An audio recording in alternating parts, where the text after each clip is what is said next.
Hey everyone, welcome back into Beyond Straight Street.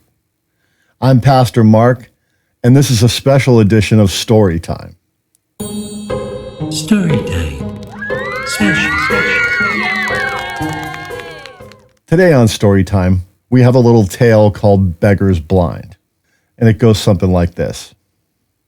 There was once a man named Beggar who made his abode in a place called Anywhere City in a small town called the Second. It was a quaint little Midwestern throwback from an age long past, though it was a bustling little place. Beggar would wake every morning and, after a quick shower and shave, get dressed and walk into the center of town to begin people watching. This was Beggar's favorite pastime. He always found some unique characteristic about each person that he guessed nobody else ever saw. You see, Beggar, unbeknownst to him, was what God would call a watcher. Anyway, after he'd purchased his morning latte and everything bagel with lox and cream cheese, he'd find, oh, wait, you hadn't gone and gotten the idea Beggar was a poor man, had you? Oh, no. Beggar had all that he needed. He was not rich by the world's standards, but he never went without. Though I suppose he was poor in one way, however, just not in the way that you'd think. I told you before that Beggar was a watcher with a particular attention to unique and fine detail. But his memory was also such that he could recall almost every large and small detail about a thing or person he saw walking by on a particular day. Sometimes right down to their shoe size or even the time on their watch. He saw literally everything about the people he watched. But Beggar's problem was that nobody could see him, and that though he'd been in front of many a mirror, his biggest problem of all was that he couldn't see himself. You see, watchers have a very special purpose: to remember people, or more accurately, to preserve personhood by remembering people. And Beggar was good at his job. So good, in fact, that it was indeed the reason for his dilemma. He had watched other people so intently for so long that he'd lost the ability to be seen or to see himself at all. Though there was one person who could see him. Her name was Numa No. Beggar liked Numa because when she spoke, he felt very warm inside, and because her name meant breath of the wind, and he thought that was cool. But I digress. Where was I? Ah, yes. Beggar would take his coffee and bagel, and he'd find his favorite place to sit and people watch. It was just at the center of the square at City Hall, both partially under and behind a large oak tree. So there he would sit, sometimes for hours, watching and making notes in his mind about all manner of things and all manner of people. His friend Numa visited him often. In fact, you might say that she never really left his side. They would watch together sometimes, and Numa would tell Beggar all about the people he was watching. She told him their names, all about their lives, how many children they had, etc. And Beggar would ask questions. He always had a lot of questions. Today in particular, his questions were focused primarily on a man whose name Numa said was Warrior. Now, Warrior, as his name suggests, was both brave and loyal to a fault, and he lived not far from the city square in the suburbs of the Second. On this particular day, Warrior seemed troubled. Beggar asked Numa if what he perceived was correct, and she nodded knowingly. "About what?" said Beggar. Numa sighed deeply and said, "Warrior has a problem much like yours, only in reverse. Warrior looks past everyone. He remembers little and notices nothing. But when he looks in the mirror, he only sees himself." "Wow, that must be terrible," said Beggar. "Yes," said Numa, "and a tremendous weight." "Well, is there any way we can help him?" asked Beggar. "You, Beggar, are the only one that can help him," Numa said, looking considerably more serious. "Me?" shrugged Beggar. "How can I help him if he can't even see me?" "Well," said Numa with a warm smile, "how do you see Abba, and how does he see you?" "Oh, Abba sees me inside and out," said Beggar, letting out a quick laugh. Right, said Numa. And as a watcher, Beggar, with my help, you can see and speak to Warrior in that way too. But what could he possibly need from me? Beggar replied. And Numa made her back straighten, looked deep into Beggar's eyes, and said, Charity, Beggar. Warrior needs you to help him perform one act of true charity. Men who see others little need help from those who see them much. Those who can't see themselves properly need the kind of help only Abba can give through them. And with that, she moved past him and away until the next time they'd meet. Beggar sat and thought for a second. Numa always comes and goes so quickly. I can never seem to tell where she's been when she arrives or where she goes when she leaves. Beggar said as he finished his last delicious bite of bagel and repositioned himself for the mid-morning rush. And she always seems to speak in riddles, though I think I might actually understand. The next morning, Beggar was back in his blind, just about to sip his morning cup, when out of the corner of his eye he saw Warrior approaching.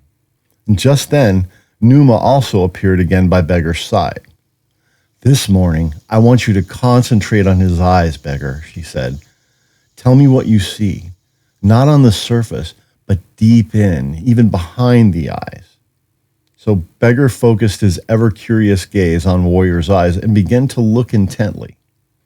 He feels very alone, Beggar said, his eyes now starting to tear. He feels alone because everyone sees him, but he's known by no one, Beggar whispered in a questioning voice. That's right, said Numa. He's known by no one because he portrays only the false version of himself that he sees in the mirror. He feels alone because he fears. He fears because he has never truly learned to love anyone. Ah, charity, right, said Beggar, his gaze tightening. And he's moving so fast that he doesn't even see his family. Numa then touched Beggar's hand and said, Now try to speak to him, Beggar.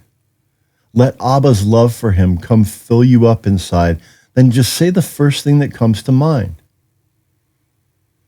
You are never alone, Beggar whispered. And then a second time, you are a chosen son, Warrior. Now Warrior had been sitting on a bench on the opposite side of the courtyard from them, but when Beggar spoke the words Abba gave him, Warrior straightened up and looked around as if searching for something. He heard you, Beggar, Numa said, smiling a bit. No one's ever heard me before, Beggar said as his confidence grew. And Numa urged him on. Try again, she said softly. So this time Beggar let his mind go. And this time he could hear Abba's voice, though it sounded just like Numa's. Then the most wonderful thing happened. Abba spoke through him. He looked long at Warrior's tired eyes and declared, You are never alone, Warrior. I am always with you. And this time, no sooner than he had heard himself say those words, Warrior answered, Who are you? And this time it was effortless. Beggar had allowed Numa and Abba to touch his own heart in such a way that now all he had to do was speak and their voices became his. I am Beggar, he said. You've never seen me, but I've always known you. At this, Warrior's expression softened a bit. But I've always been alone, said Warrior, forcing back tears. Why have I never heard you before now? Beggar replied, I saw you when you had no sight, but now I'm here to help return it to you. You've never heard before because you were not seeking, but now your heart has been broken. And as he spoke, something brushed his shoulder, and Beggar could have sworn that he heard a voice behind him say, Watch out, excuse me. But he stayed quiet and continued to concentrate on Warrior.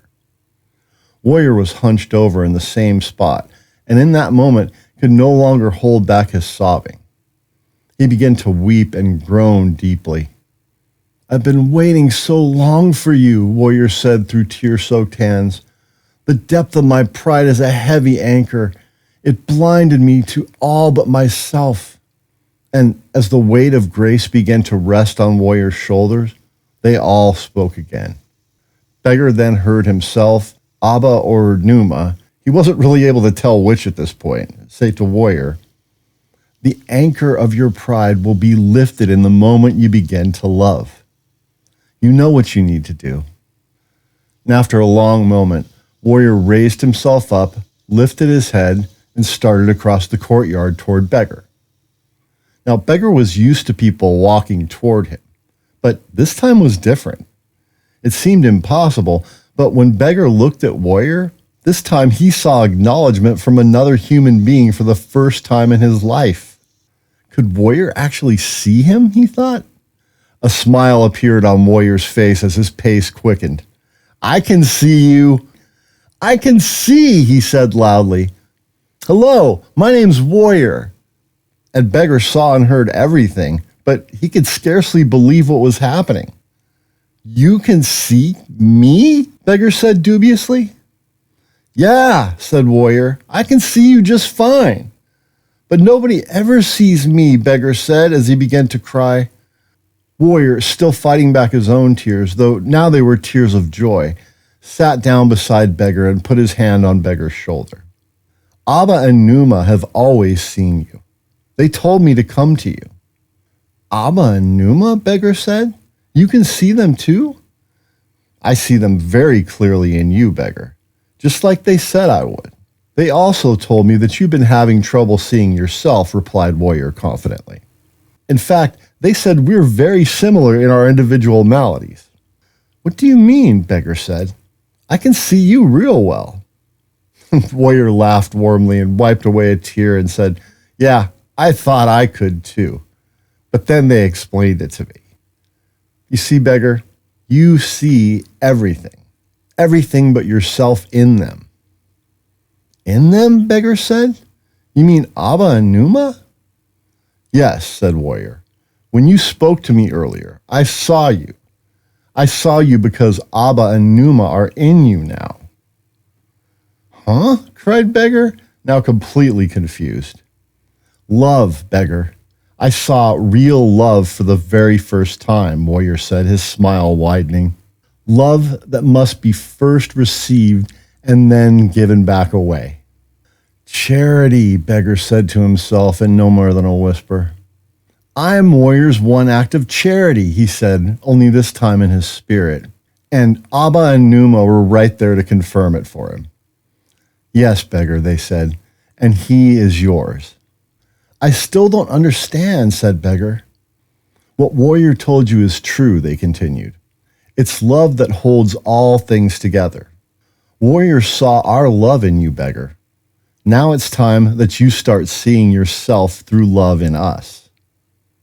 And at that moment, as Warrior and Beggar both stood there in the middle of that courtyard, all of the foot traffic suddenly cleared. As the two glanced across the street, the high mirror window on the savings and loan building caught their reflection. Both Beggar and Warrior were now able to see themselves in love's true form. "My reflection," Beggar stared long and deep. "I can see myself in them." And then Abba and Numa spoke again, this time so that both Warrior and Beggar could hear. "The love makes whole, sons. The love always makes whole. Many men have tried to own it. Others have abused it, and still others have treated it with indifference. This love which brings wholeness, however, is a love that can't be bought, spoiled, or forsaken. It can only ever be truly possessed by those who would then give it back away." "Like a gift?" Beggar said matter-of-factly. "Yes, Beggar, like a gift," they replied.